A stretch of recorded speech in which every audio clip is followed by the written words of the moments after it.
Hi everyone, in front of me I've got ROG Phone 8 Pro, and let me share with you how to enable the Google backup on this device. So let's start with opening the settings, and here we have to scroll down in order to find the system. Now let's tap on the backup option and tap on add account.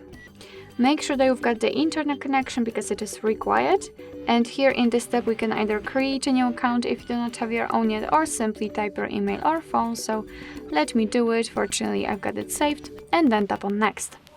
Here we have to enter the password, so let me do this out of the screen.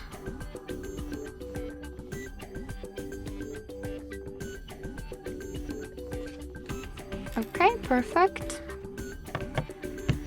Let's tap on next.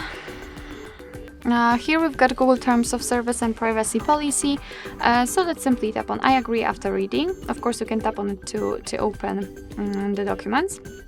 And right here we've got the backup section where we can check some information about it. So we can check that we are able to use 15 GB of the Google account to back up apps and apps data, call history, contacts, device settings and text messages. Of course you can tap on more details to learn more. Your device will back up the data automatically, store it securely, and you can manage it whenever you want to. So just tap on turn on. And there we've got another backup section, so we can check how much space we've got left. We can manage the storage, so for example remove some unnecessary files. We can check the backup details, so we can check what has already been backed up.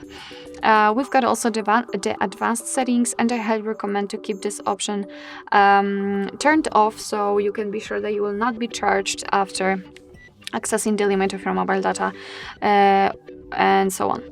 So to finish everything, we have to simply tap on backup now, and from now on your device is backing up the data to your Google account. Alright, so that will be all. Thank you so much for watching. I hope that this video was helpful, and if it was, please hit the subscribe button and leave the thumbs up.